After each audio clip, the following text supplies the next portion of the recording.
Сәлем қыздар, бүгін самса дайындаймыз, яғни рулет самса деуге де болады. Дәмі керемет ерекше шығады, жақындарыңызға міндетті түрде жасап беріңіздер.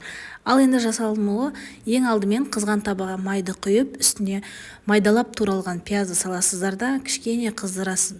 Үстіне қалауларыңыз бойынша чеснок қосасыздар. Мен 1-2 бас қана қостым. Осы екеуін жақсылап бір араластырып, пияз кішкене қызарып жұмсарған кезінде үстіне 1 килограмм көлемінде тауықтың етін саласыздар. Тауықтың етін салғаннан кейін бір араластырып, үстіне 1 қасық тұз және де кез келген үйіңізде бар приправа, тауықтікі болсын, любой, және де үстіне зіра міндетті түрде қосыңыздар. Дәмі керемет шығады, сосын қара бұрышты да қосуды ұмытпаңыздар. Осы қоспаларды қосып болғаннан кейін жақсы сіңдіріп бір араластырып жібересіздер. Араластырып болғаннан кейін үстіне майдалап туралған болгар бұрышын саласыздар. Оны да бір араластырып жіберіп, өздеріңіз қызанақты майдалап турап саласыздар. Мен аз мөлшерде қосып қойған екенмін, сіздер бұдан да көп қоса берсеңіздер болады.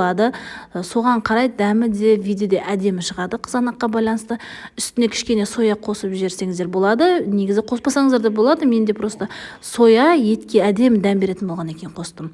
Үстіне қалауларыңыз бойынша көк шөп қосасыздар да бір араластырып жіберіп, бетін 10 минутқа жауып тындырып қоясыздар жай отта.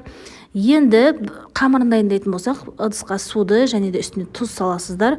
Кішкене ғана шекер қосып жіберсеңіздер болады, жарты чайный ложка, және де аз дрож қосасыздар. Дрож көп қосудың қажеті жоқ, қыздар. Енді дәл осылай қамыр илейміз. Қамырымыз міндетті түрде жұп-жұмсақ болу керек. Сіздің самсаңыздың жұмсақ әдем болуына септігін тигізеді. Енді тындырған қамырды осылай аластарда теңдей 5 бөлікке бөлесіздер. Сөйтіп бір ыдысқа осылай дәл үстіп майлап алыңыздар. Сөйтіп барлық қамырды үстіп әдемілеп зуалап шығыңыздар.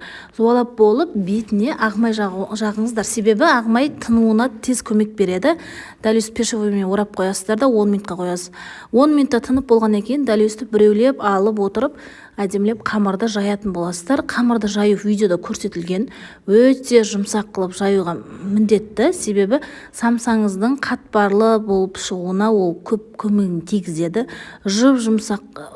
Жұп-жұқа қылдай қылып жайыңыздар. Дәл мен көрсеткендей етіп тартып жайсаңыздар жұқа қылып жайылады. Осылай жайып болғаннан кейін 82% сары майды ертесіздер де дәл осылай арасына жағып, мен видеода көрсеткендегі орап шығыңыздар. Және де осы ораған қамырды пешевой пленкамен орап, сіздер холодильникке қойып қойыңыздар. Мен енді видеода екінші рет ораудың да бір түрін көрсеттім. Дәл осылай орап қойыңыздар. Сіздер 5-шісін істеймін дегенге дейін сіздердің бірінші жасаған қамырларыңыз тынып әдемі болып қалады. Енді қыздар, осы менің каналымда басқа да слоеный тестаның ссылкасын тастап кетемін. Сол қамырмен де жасасаңыздар болады өз қалауларыңыз бойынша. Енді сіздер менің каналымда қандай рецепт көргіңіз келеді, соны да комментарийге жазып кетуді ұмытпаңыздар. Енді міне бірінші тынған қамырды дәл осылай жаясыздар. Бұл қамырдың шеттері ғана жұмсақ болуы маңызды, ортасы қалың болса ештеме етпейді. Осылай жайып болғаннан кейін сіздер алдын ала дайындалған жаңағы тауықтың етін аласыздар да теңде 5 бөлікке алдын ала бөліп алуыңызға болады. Дәл үсті бір шетіне ғана саласыздар бір бөлікті. Сосын әдемілеп орайсыздар, екі шетін біруді ұмытпаңыздар, себебі солары ағып жаман болып кетуі мүмкін. Әсемдеу үшін дәл осылай пышақпен немесе менікіндей затпен орасаңыздар болады. Кесіп міне пергамент төсеп, дәл өстіп рулеттерді салып, 5 рулетті де дәл осылай жасайтын боласыз. Мен тағы бір түрін көрсеттім. Дәл осылай жасаңыздар. Және де қыздар, менің каналыма подписаться басып, лайк басуды ұмытпаңыздар. Менден керемет видео рецепттер күтіңіздер. Міне видеода көрсетілді барлығы. Дәл осылай шетін орап саласыздар. Міндетті түрде дәл осылай кесіп ораңыздар. Сонда видеода керемет әдемі шығады. Міне барлығы дайын болады, 5 штук. Енді үстіне жұмыртқаның сарысын алып жағасыздар. Бәріне бір тегіздіріп жағып шығыңыздар да үстіне күнжіт себіңіздер. Күнжіттеріңіз болмаса мак себуге болады, бірақ күнжітпен әдемі шығады.